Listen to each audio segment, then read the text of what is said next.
The carving knife hadn't even touched the turkey when I realized they'd rehearsed this moment without me. Every smile was a script, every toast a performance, and I was the only one who hadn't been handed a role. Unless you count the silent old man, they kept in the background like family furniture too valuable to throw out but too awkward to use. They thought I wouldn't notice how my seat kept getting further from the center, how my name disappeared from the traditions I started. They thought the cameras were pointed at them. But I had one too, and I brought receipts. By the time dessert hit the table, their dynasty was done. If you're into stories where the quietest one flips the entire script, hit subscribe. Drop a comment. What would you have done if your own blood tried to bury you before the dirt even settled? I'm watching. As I was about to head toward the living room, a woman in black with an earpiece intercepted me. "Mr. Walker?" "I'm Olivia, the event coordinator," she said. "Not hostess, not family. Event coordinator. Linda asked me to show you to your seat." I blinked. Already, we're aligning arrivals for staging. Timing is everything.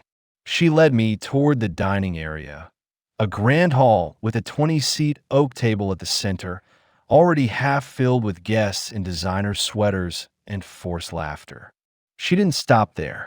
Instead, she veered left toward the corner near the sliding glass door. That's when I saw it. A fold-up plastic table with two booster seats, a high chair, and one regular seat, mine. "You'll be right here with the young ones," Olivia said cheerfully. "Mrs. Linda thought it would be more relaxed this way. The main table is for adults only, for photos and ambience." Ambience. That's what I was now. A break in theirs. I sat down quietly and folded my hands in my lap while plastic forks clinked next to me. I watched Daniel, my son, stride into the main dining room like a talk show, host ready for his opening monologue. Clad in a cashmere blazer and holding a flute of something sparkling, he raised a toast to legacy, to the family we build, and to the memories we create. Everyone clapped. No one looked at me. Just then, my grandson Blake pointed his phone at himself and muttered, "Going live in 3, 2, 1. Suddenly, he was animated, smiling wide, panning across the room. "Yo guys, welcome to our Thanksgiving special. Look at this place, golden turkeys, luxury desserts. This is how we do." Then he turned the camera on me and said, "And there's Grandpa Henry, time traveling from 1942. A few kids laughed. I looked into the camera and nodded, unsure whether I was supposed to wave or disappear. When the photographer arrived, things got even clearer. Family shot by the fireplace. Linda called. Everyone gathered. I stood up too. "Let's do immediate family first," she said, holding up a manicured hand. "We'll do extended later." Extended. I had become extended. I returned to my seat, watching from afar as flashbulbs popped and my chair remained empty in the background. The photographer didn't call for a second shot. No one noticed. Dinner was served shortly after. Olivia returned, balancing a plate that looked suspiciously like it had come from a kid's cafeteria line. Mashed potatoes stiff at the corners, turkey sliced in perfect squares, cranberry sauce from a can. I glanced at the main table where guests were being served duck confit, roasted chestnut stuffing, and some sort of artisanal gravy drizzled tableside. "Your digestion's delicate," Olivia offered before I could ask. I nodded, biting the inside of my cheek. Conversations flowed around politics, hedge funds, and someone's NFT collection. I tried to interject once, made a quiet comment about how, back in my day, Thanksgiving meant something simpler. Linda turned to me and said with a sympathetic laugh, "Oh, Henry, you really should try yoga. It helps with emotional memory." Daniel looked away. The kids didn't hear me. Or if they did, they didn't care. Later that evening, the tiramisu came out. Handmade, served in etched glass with gold teaspoons. Mine arrived in a foam cup with a plastic spoon. "Just in case you drop it, Linda said as she placed it before me. I stared down at the cup for a moment, then at her. I wanted to ask, what did I stop being dad? What did I stop being human? After dessert, Blake wandered over and asked me to say something for his Thanksgiving memory capsule. I obliged, though I suspected it wouldn't make the final cut. Tell us, Grandpa, he said, flipping the phone camera on, what's your secret to living so long? I looked into the lens and answered, the trick is surviving long enough to watch your legacy forget your name. He laughed awkwardly, then said, okay, we'll edit that. He never posted it. He stood at the head of the table like some showman, fixing his hair, checking the lighting on his phone, and then announcing loudly, ladies and gentlemen, welcome to the Thanksgiving Family Trivia Show, sponsored by Apple Cider and Delusions of Grandeur. Laughter erupted, not because it was funny, but because it was expected. Linda clapped enthusiastically and leaned into Daniel, whispering something I couldn't hear, though I didn't need to. Her eyes scanned the room like a casting director, ensuring her production remained flawless. The camera panned the table, and just like earlier, it stopped conveniently short of me. Blake began asking questions, each one rehearsed and loaded with inside jokes. What year did we vacation in Paris? And Dad forgot the passports. Which cousin cried when we ran out of pumpkin pie in 2019? Who made that disaster turkey with raisins that one time? Each answer was followed by explosive laughter, exaggerated gasps, and applause, while I sat there, memories churning like a slow boil.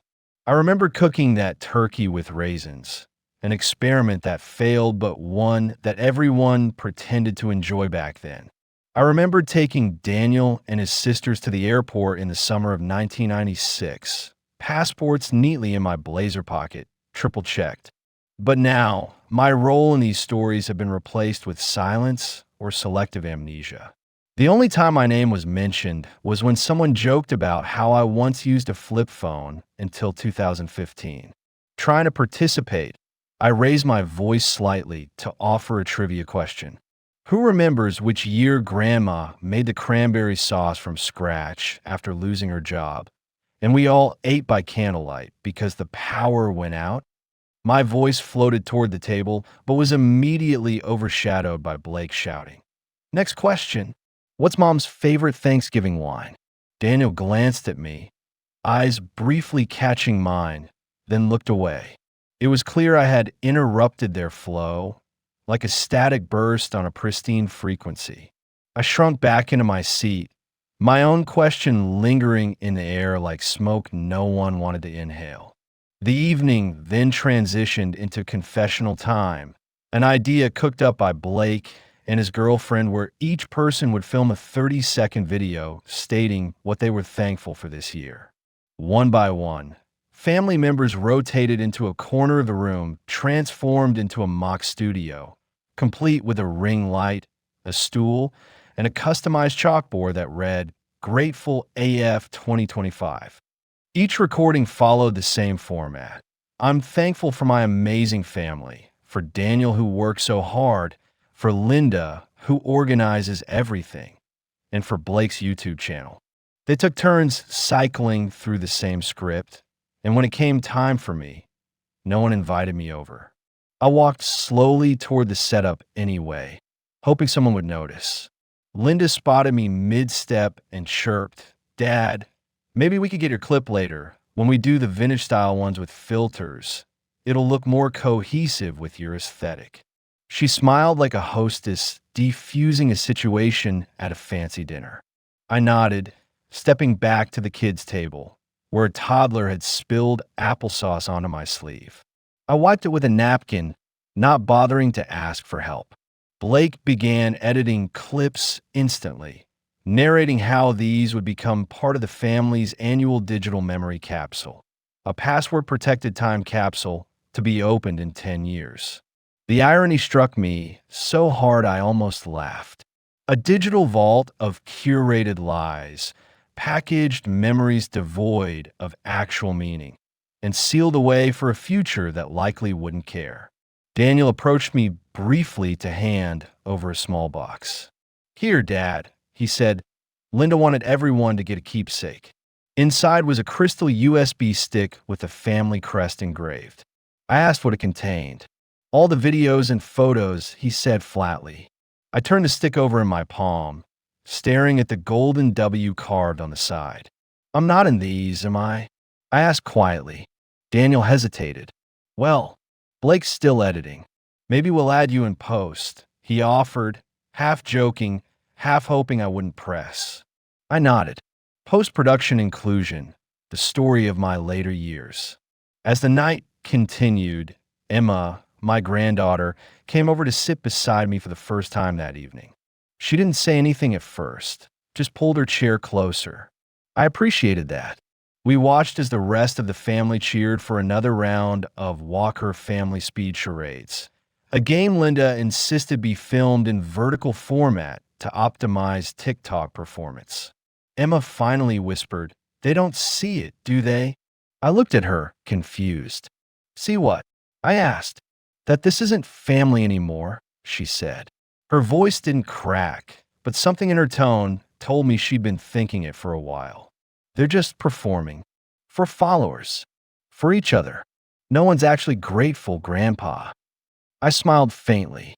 "You are," I said. She nodded and leaned her head gently against my shoulder.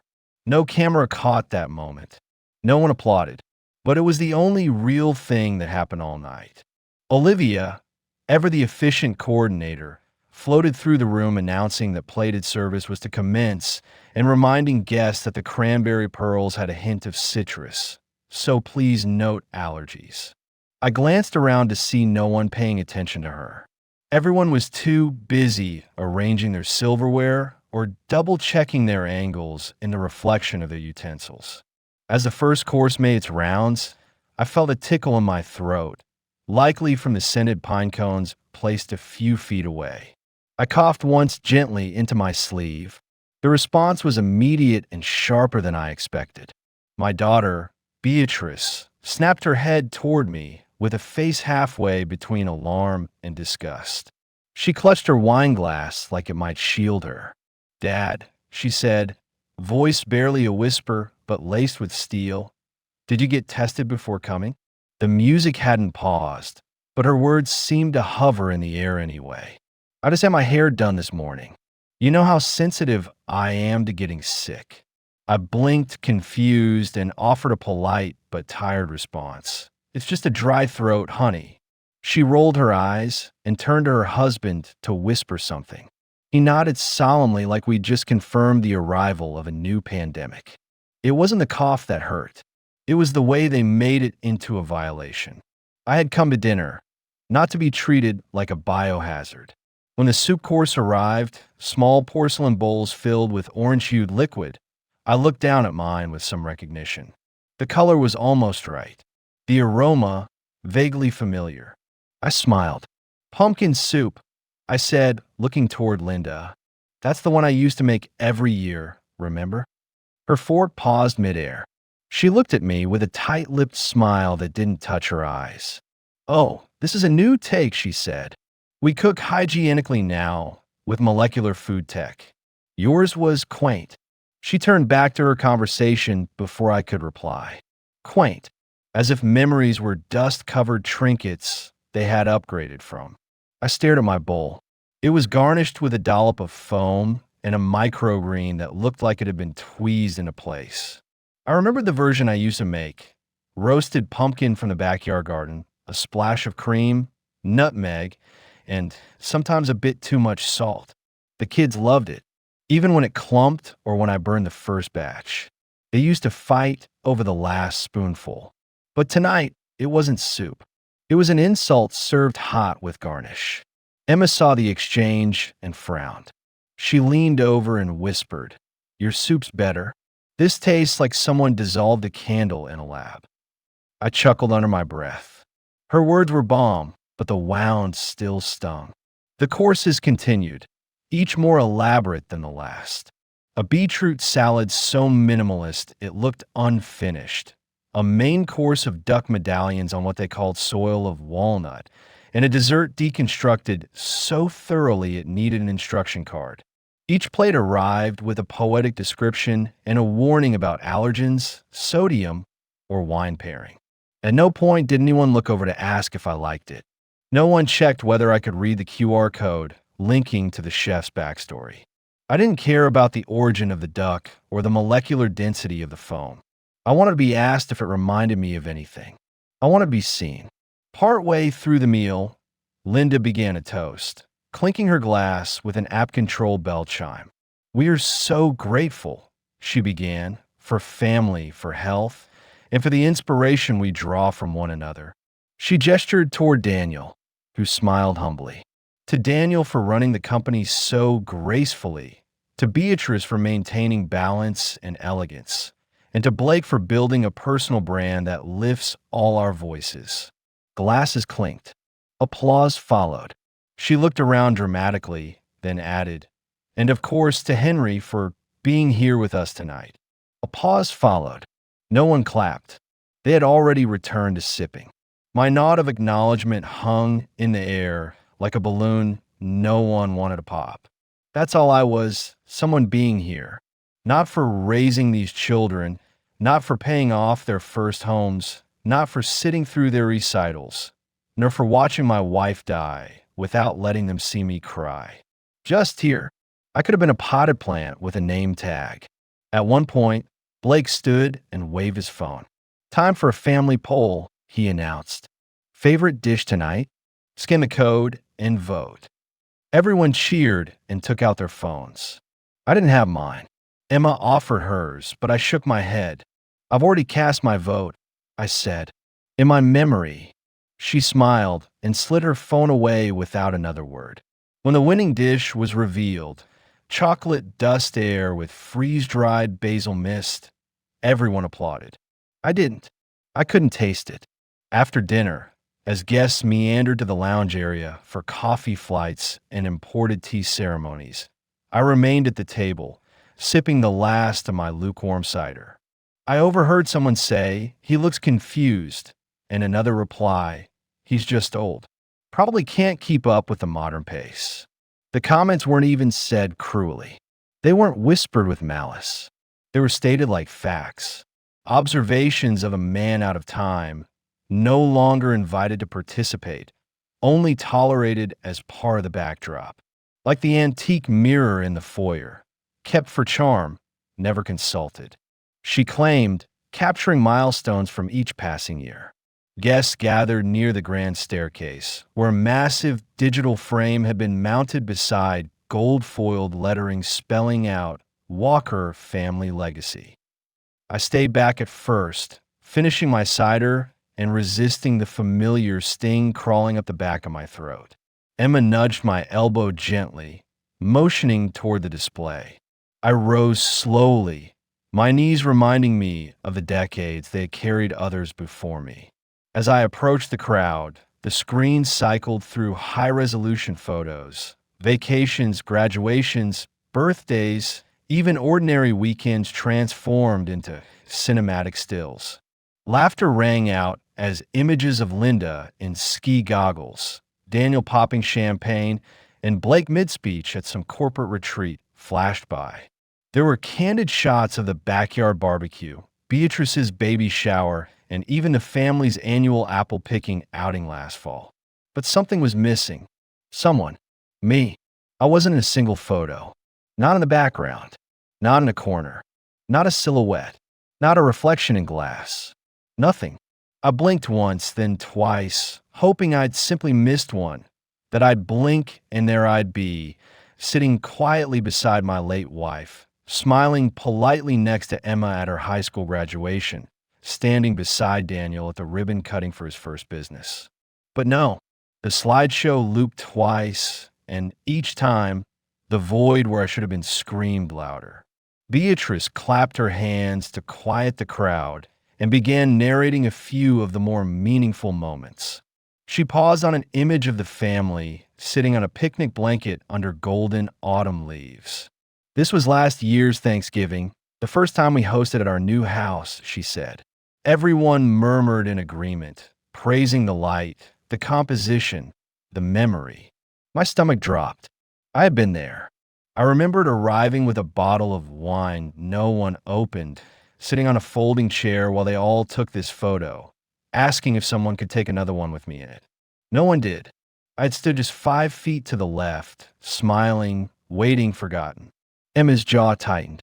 She didn't say anything, but her eyes never left the screen. When a group shot from Blake's birthday appeared, I heard him say, "This was when we surprised Grandpa with a digital frame. Remember?"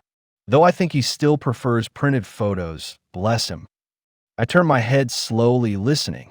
That was the night they'd laughed when I said I didn't trust cloud storage and asked for a framed copy instead. They promised to send it. They never did.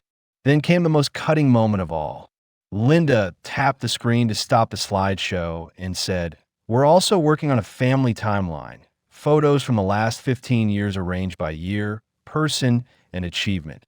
The screen split into sections. Daniel's business launches, Beatrice's charity galas, Blake's digital milestones.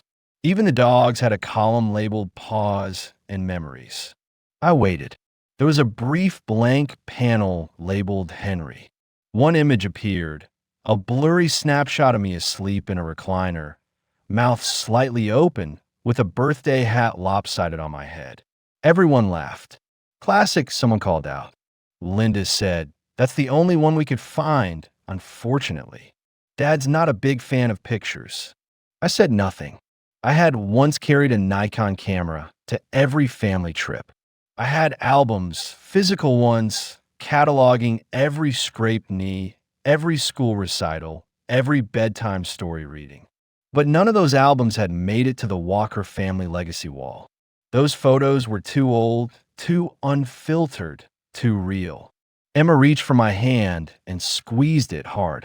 "You were the one taking the photos," she whispered. Her voice cracked. They never turned the lens around. I swallowed the lump in my throat. She was right. I had documented their lives with pride, with love. I had stayed behind the lens to make sure they remembered themselves as happy, as held, as home. But in their revisionist history, I had become a footnote at best, a blurry meme at worst. After the showcase ended, people scattered again. Beatrice approached me with a well-meaning smile and said, "We should really take more photos of you, Dad. Maybe even record some of your old stories. You know, before they fade. Before they fade." As if my value was depreciating like an old car. I nodded numbly. I wanted to scream. Instead, I adjusted my collar and said, "You don't need a camera to see me. You just need to look." She blinked, taken aback, then laughed awkwardly and walked away. That night, I watched from the couch as they organized photo folders on a shared drive. Linda asked Blake to set up facial recognition software to sort images faster. He muttered something about training the AI with everyone's faces. I wondered if the software would even recognize mine. It probably wouldn't. I wasn't in the training data. I wasn't in the system. But the air was hollow, the kind that clings to you when you're not supposed to be there. I stepped into the study to catch a moment of stillness, only to be greeted by Daniel's voice just beyond the slightly ajar door. I paused, not intentionally, not to eavesdrop, but because something in his tone stopped me cold, urgent, low, and clipped with annoyance. "No, I'm not dragging this out forever," he said. A pause, then a sharper reply. "Look, I'm keeping the old man alive long enough to lock into shares. We've already got the trust language drafted. The moment the paperwork clears, I don't care if he moves to Siberia." My breath caught. I stood frozen, spoon still in hand from the last dessert course, trembling slightly. The words echoed in my ears long after he ended the call. I backed away quietly, careful not to creak the floorboards, and returned to the kitchen area where the staff were finishing cleanup. I must have looked pale because Olivia asked if I needed water. I shook my head and sat back down at the table where remnants of dessert still lay uneaten. Emma wasn't around, probably helping clean up after everyone, the only one who still believed effort wasn't beneath her.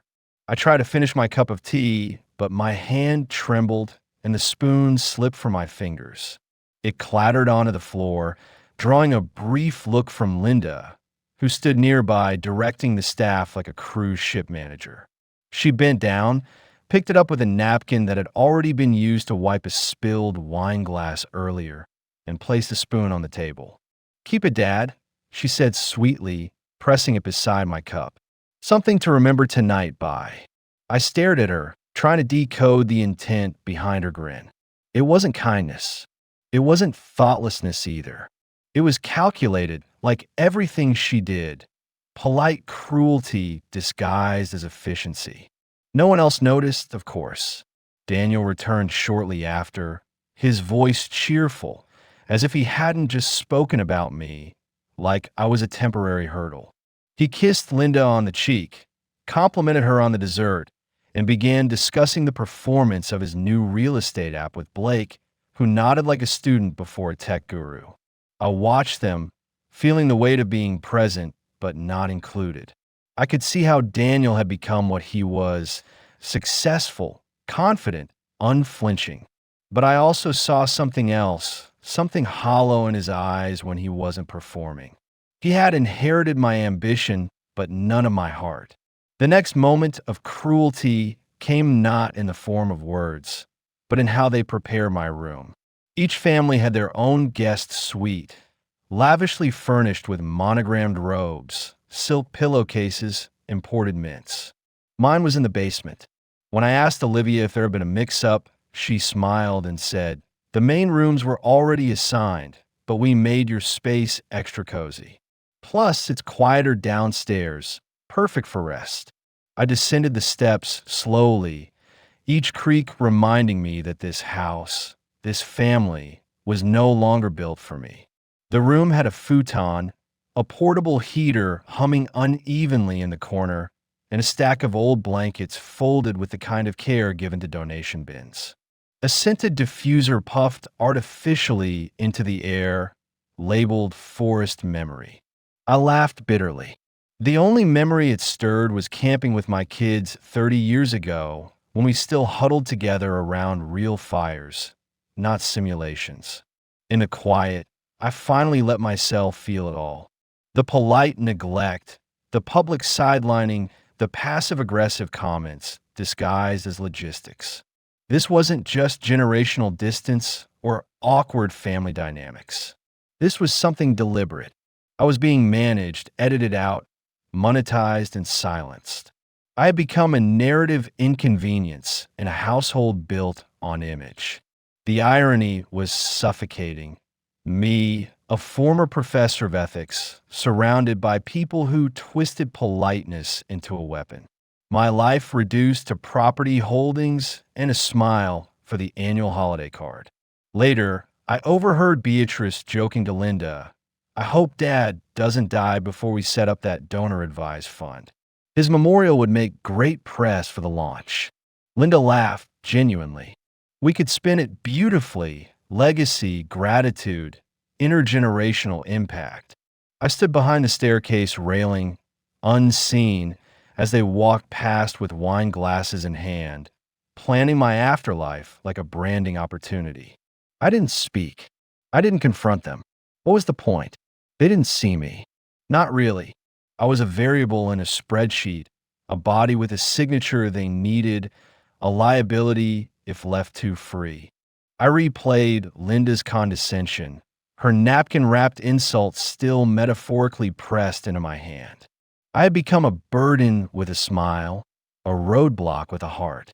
I moved slowly as I climbed the basement stairs, each step reminding me of the erosion of both my knees and my place in this family.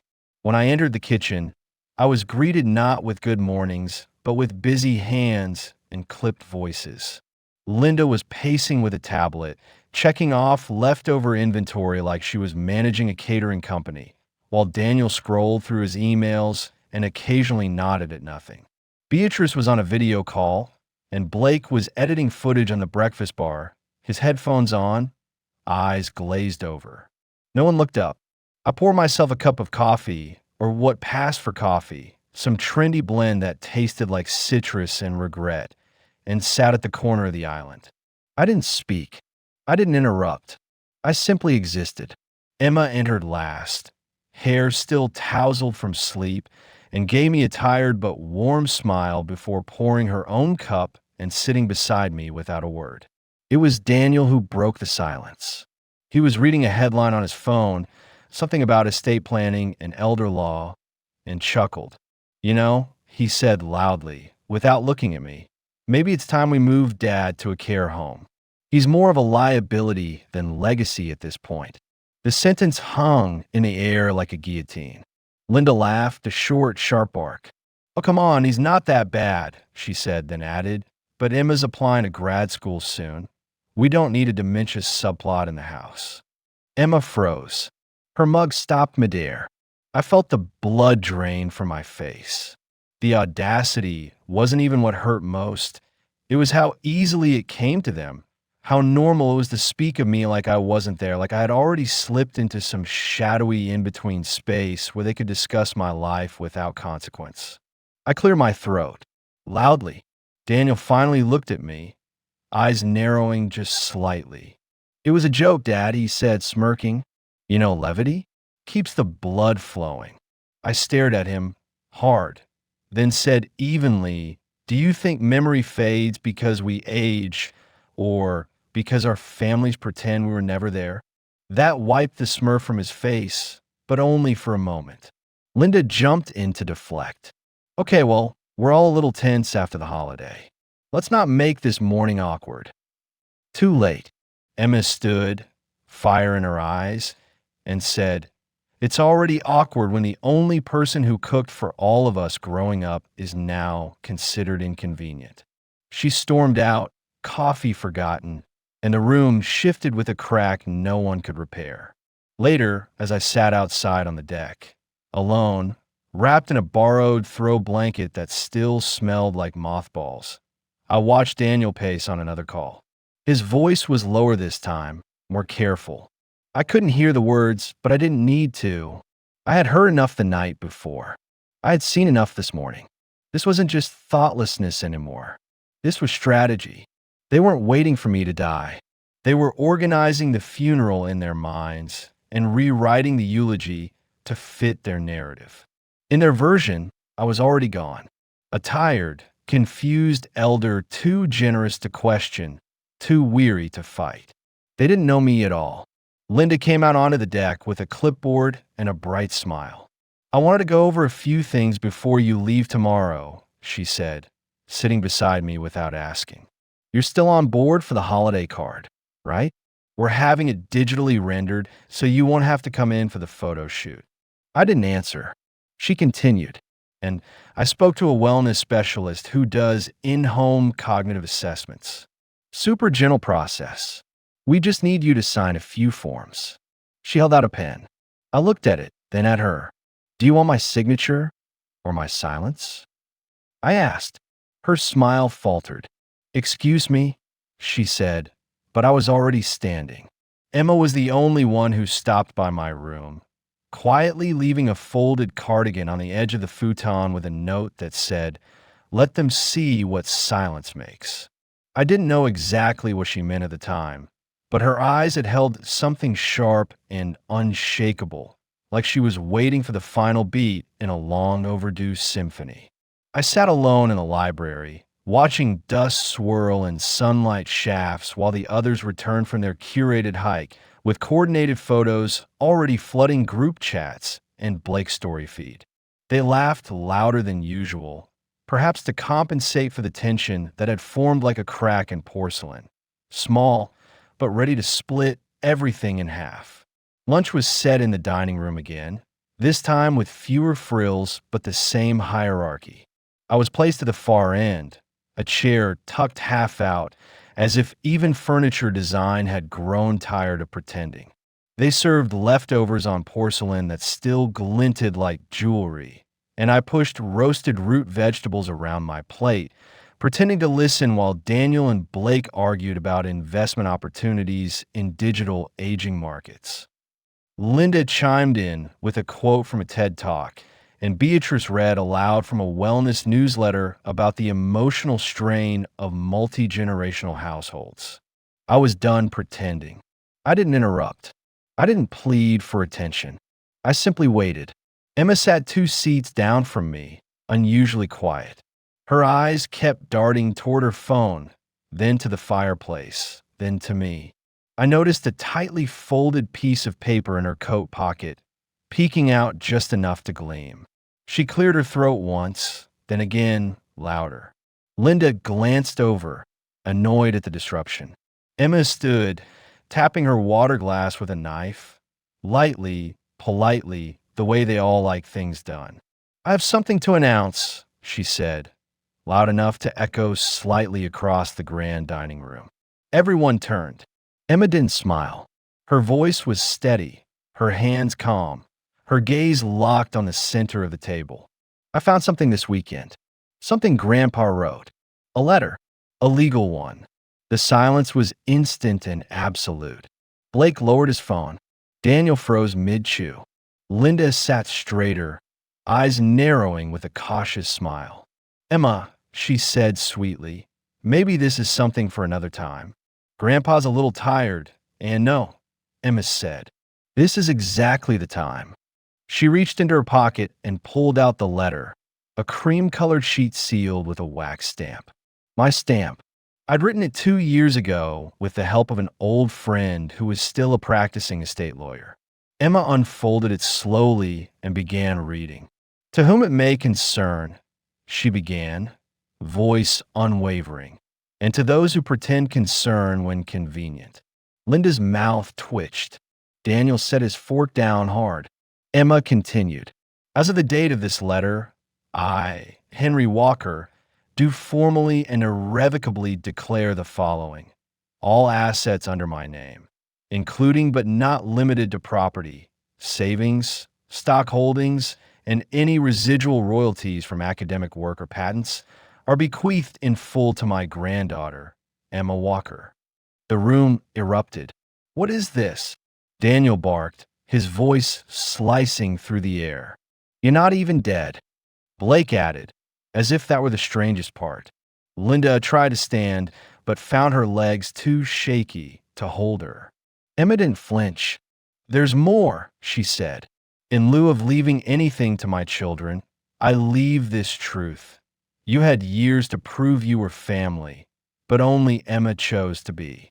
My heart pounded in my chest, not out of fear, but relief, a slow, powerful exhale of indication I had never thought I'd feel. Emma folded the letter and placed it on the center of the table.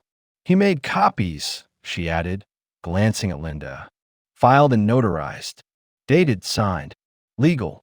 Daniel stood and started pacing. "This is insane. He's senile. Manipulated. There's no way." Emma cut him off.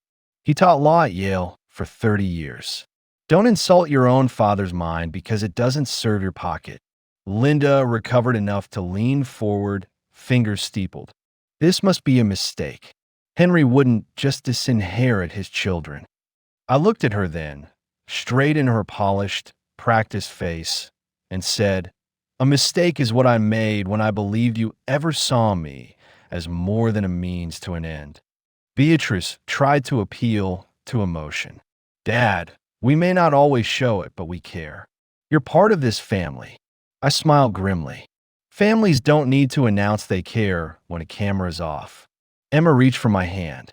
"You told me once," she said softly, "that love without action is just decoration." She turned back to the others. "Well, you decorated this house with Dad's silence long enough." She reached into her bag again, her movements measured, her expression resolute, and pulled out a small black box, the kind that didn't belong on a dining table, not among fine china and crystal glasses. She placed it in front of her like an offering and said, "There's something else. I didn't want to have to do this, but considering everyone's reaction," her gaze slid coldly across the room, lingering on Daniel, who had gone rigid, jaw clenched, fists on the table. I think it's time we show who really cared for Grandpa when no one else did.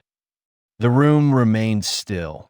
Only the soft hum of the ceiling fan and the distant beep of a dishwasher punctuated the tension. Emma pressed a button. A screen on the device flickered to life, revealing grainy video footage. A timestamp in the corner showed it was from 4 months prior. The angle revealed a hospital room. I was in the bed, frail but conscious, hooked up to N4, looking more tired than I remembered being. Daniel stood near the bed, pacing, then stopping to lean in close to me. The audio wasn't perfect, but it was clear enough.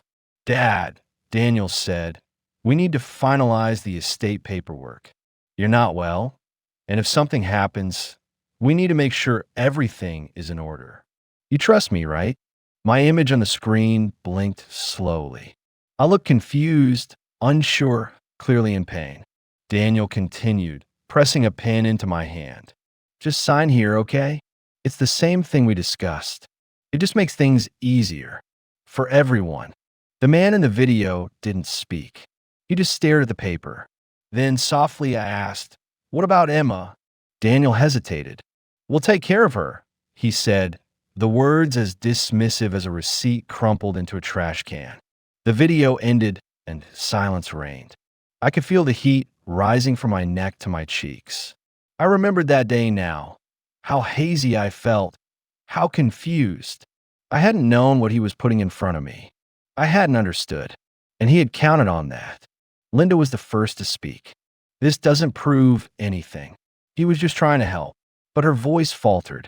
The armor was cracking. Emma didn't respond to her. Instead, she pulled out one more item, a voice recorder, small and silver, worn around the edges. She pressed play. My own voice came through, weaker than I remembered ever sounding, shaky and slow. "Emma, don't trust them. Don't let them take it. They see numbers, not me. Only you, Emma. Your family." The room chilled. Daniel stood up abruptly, knocking over his wine glass. "This is ridiculous," he snapped. "You're all acting like this is a crime scene." Dad didn't know what he was saying. He was medicated, hallucinating, but his voice had lost its certainty. The swagger, the control, it had all bled away. Beatrice muttered something about needing air and disappeared down the hallway.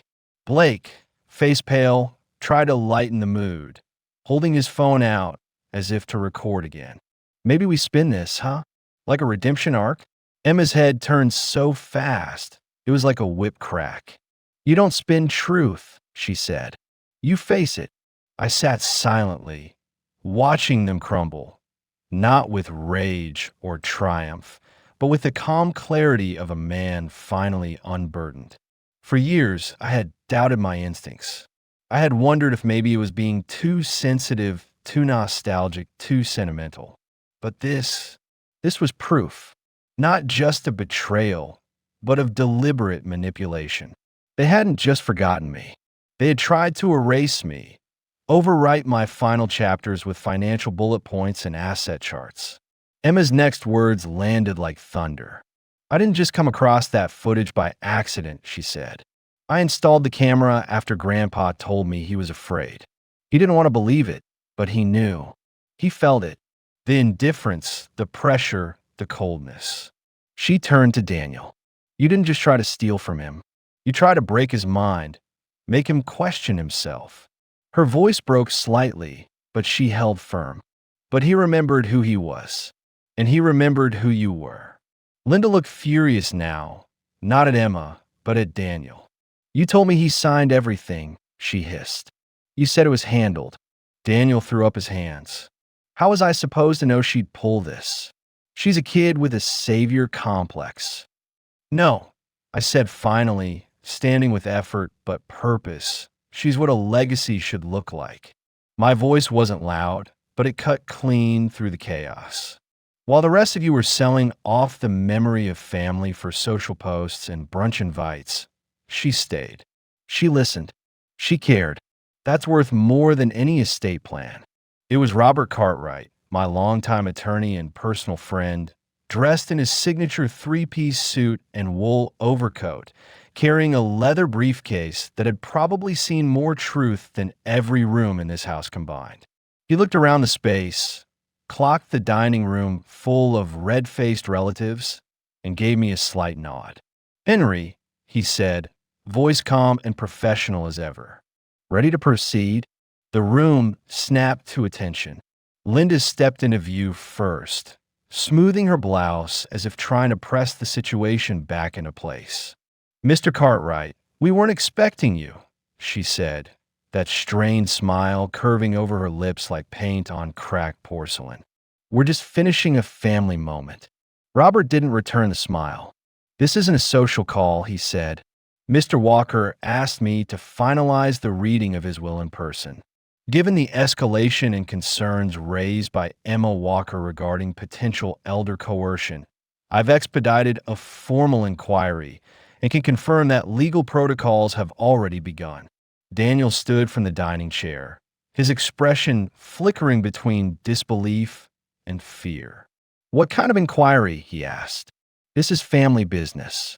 You can't just walk in here and—" "I can," Robert interrupted, "because the estate in question is now protected under fiduciary review due to signs of manipulation and attempted financial abuse."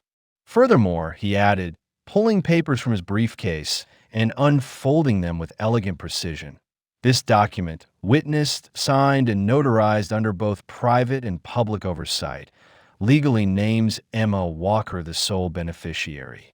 The attempts by others to alter, influence, or override this document will be examined under state and federal law."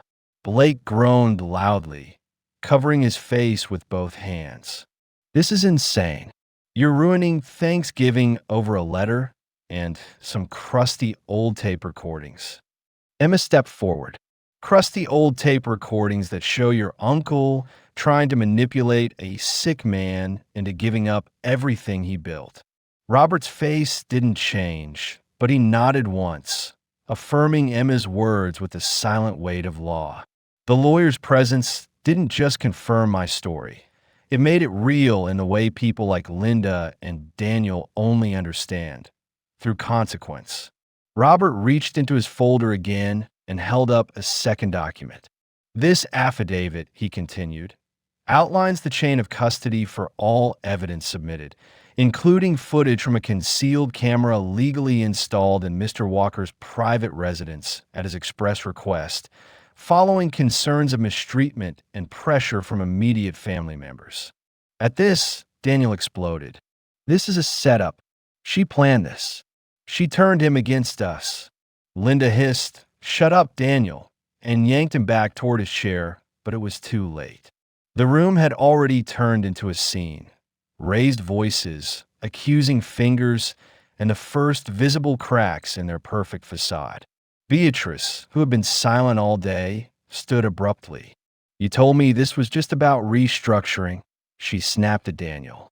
"You said he'd agreed to move assets for tax reasons. I didn't know you tried to forge signatures." Daniel turned on her. "Oh, don't act innocent. You were the one who said if we waited too long, the old man would give it all to his pet granddaughter." "I never said that." Beatrice shouted, her voice now shaking. "I just wanted him to be safe." "Safe from what?" Emma asked, her voice cutting through the noise like glass. "From being loved? From being heard?" And then, almost poetically, the maid entered. Quiet, unnoticed at first, holding a tray of untouched tea. She hesitated at the edge of the chaos before setting the tray down and pulling out her phone. She didn't say anything, didn't announce herself, just began recording. The moment she hit that button, everything changed. The camera turned a family implosion into a broadcast. The yelling grew louder, more panicked. Blake grabbed at the phone, demanding she stop, but she ducked out of reach and kept filming. "You don't pay me enough to cover this up," she muttered. Robert, ever the professional, stepped aside. "I suggest you let her film. You may need documentation to protect yourselves, considering what's already on record." Linda shouted for someone to shut it down, but no one moved. because somewhere deep inside, even they knew it was already over. The maid posted the footage online. Maybe not that minute, but within the hour, it made its way onto platforms, picked up by someone hungry for scandal. The title wrote itself: Rich Family Implodes Over Turkey and Millions. It wasn't just viral, it was nuclear. Clips of Daniel's screaming face, Blake's defensive rambling, and Linda's meltdown were shared thousands of times.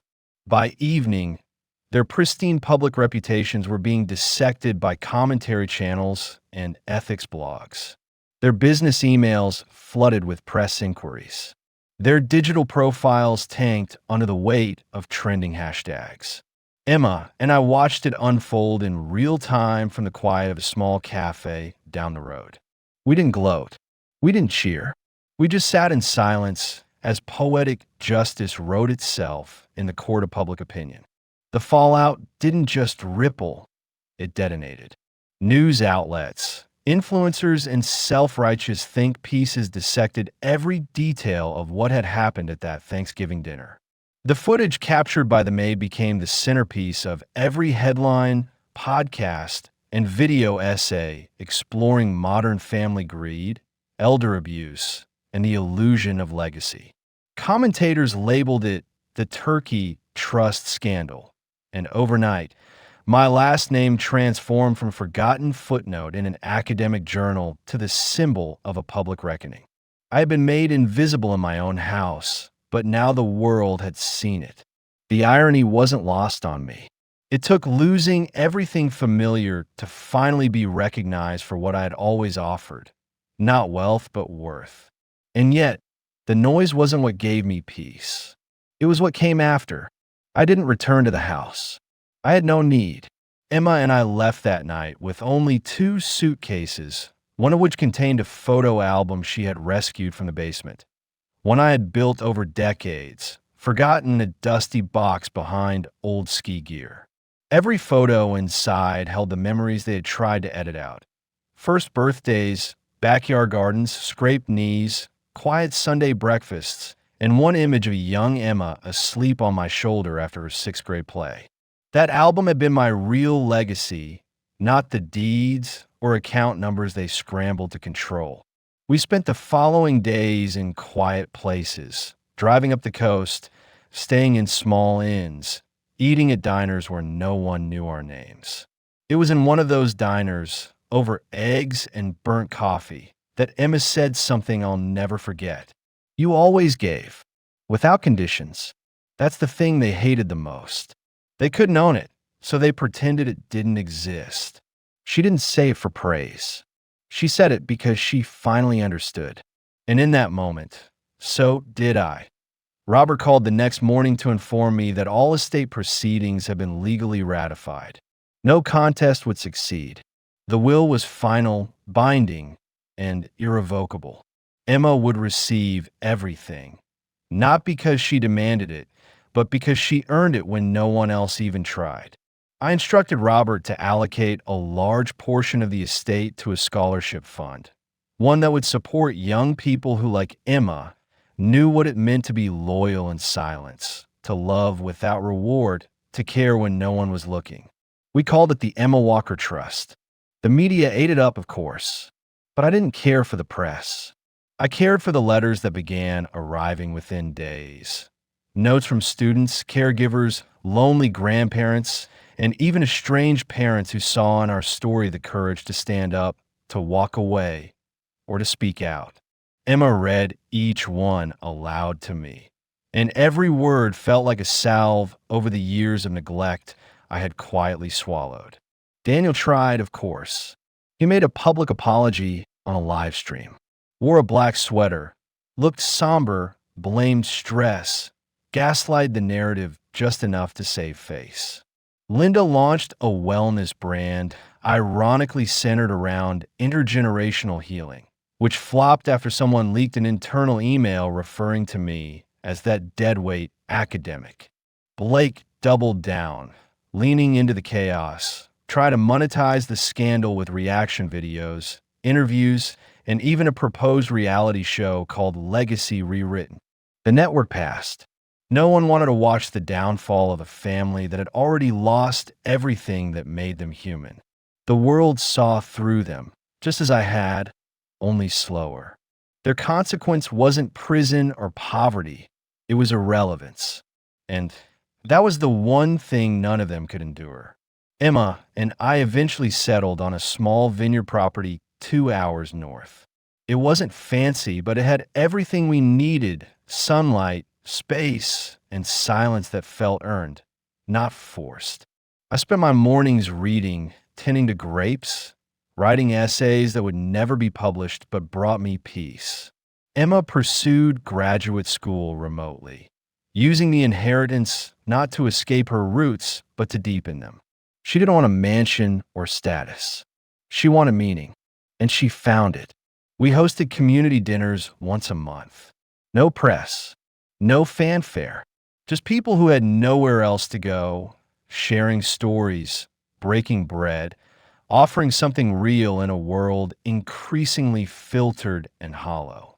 One evening, as the sun melted behind the hills, I sat with Emma on the porch, sipping tea. She looked out across the rows of vines, then back at me. "Do you regret giving them so many years?" she asked. I thought about the birthdays spent being overlooked, the dinners where my opinions were dismissed, the holidays that turned into performances where I was a background prop, the gifts unwrapped without acknowledgement, the quiet dignity I held on to while they grew louder and more careless. I shook my head. "No," I said, "because if I hadn't, I might have missed the moment when someone finally looked at me and saw more than what I gave."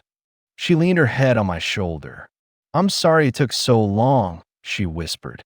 "Don't be," I said. "You came when it mattered." The story ended not in revenge, not in wealth, not in destruction, but in clarity. The kind of clarity that only comes when everything else falls away. I didn't need the world to cheer. I didn't need them to understand. I only needed one person to stand beside me and say, "You mattered. You were here." And she did. That was enough. That was everything. A month later, an independent journalist asked if she could write a follow-up piece. She wanted to know where the infamous Thanksgiving family had gone. I declined the interview, but sent back a photo, just me and Emma, sitting on that same porch, the vineyard stretching behind us like a second chance. No captions, no quotes, just an image. She posted it anyway, with her own words beneath. "They laughed when he dined alone. Now he chooses who sits at his final table." The end. If you made it this far, thank you. This story was deeply personal for me, and I appreciate you staying with me until the end. If you felt something while listening, anger, recognition, even just a pause, consider subscribing. It helps more than you know. I'd love to hear your thoughts. Did the twist catch you off guard? What would you have done if you were in my shoes? Scroll down and leave a comment. I read every one of them. And tell me, where in the world are you watching from? Whether it's a small town or a big city. Let's make this space a place where stories matter again. Until next time, take care of those who see you, even when no one else does.